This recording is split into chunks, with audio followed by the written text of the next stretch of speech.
आपण समोर पाहतोय, नक्कीच मी भारावून गेलोय. एका चांगल्या कार्यक्रमात मला स्वतःला सहभाग करता आला, त्याबद्दलही मी नक्कीच समाधान व्यक्त करतो. संजय उपाध्यायजींनी सर्व नगरसेवकांचा सन्मान केलं, ज्यांच्या हातात येणाऱ्या 5 वर्ष या बोरिवलीचा वैभव जितकं मोठं आहे त्यापेक्षा मोठी करण्याची जबाबदारी त्यांच्यावरती आहे. त्यांचा आपण लोकांनी सन्मान केला, सत्कार केलं.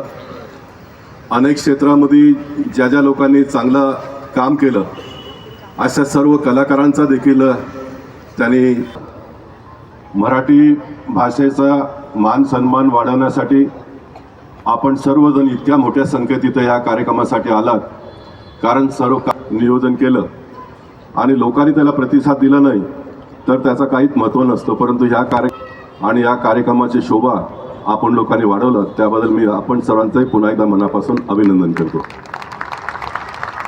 एकूणच कार्यक्रम ज्यावेळी आपण मनाने करतो तर ते कसं जुळून येतो, तर माझ्या हातात अवधूत वाघ लिखित हा पुस्तिका आहे, ज्या वीर सावरकरांनी या मुंबई शहरात त्यांच्या जीवनकालात ज्या काही अजमर असे गाणे लिहिले ते जयसुते ह्या नावाचं पुस्तक अवधूत वाघ यांनी लिहिलं.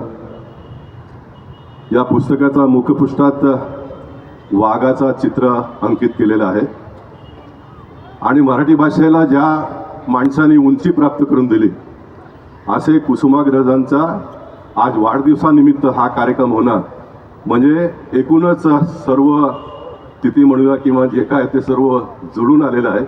त्याबद्दल मी पुन्हा एकदा अवधूत वाघ यांचाही मनापासून अभिनंदन करतो. एक चांगली पुस्तिका त्यांनी लिहिली आणि वीर सावरकरांचे विचार आम्हा सर्व नवीन नगरसेवकांना दिलं. खरं म्हणजे जे नगरसेवक नाही आहेत त्यांच्यासाठी सुद्धा वीर सावरकर हे प्रेरणा आहेत आणि वीर सावरकरांची प्रेरणा कुसुमाग्रजांनी जे मराठी भाषेला मोठं करण्यासाठी जे काही त्यांनी काम केलं ते सर्व आपण आपल्या मनामध्ये अंगीकार करून येणाऱ्या काळात आपल्या जीवनात उरलेले दिवस जगण्याचा प्रयत्न करूया. मराठी भाषेला आणखीन उंची प्राप्त करून देण्यासाठी आपण सर्वांनी मिळून प्रयत्न करूया, अशा प्रकारची भाव व्यक्त करतो. पुन्हा एकदा संजय उपाध्याय आणि त्यांच्या सर्व टीमचा मनापासून अभिनंदन. आपण सर्वांना खूप खूप शुभेच्छा.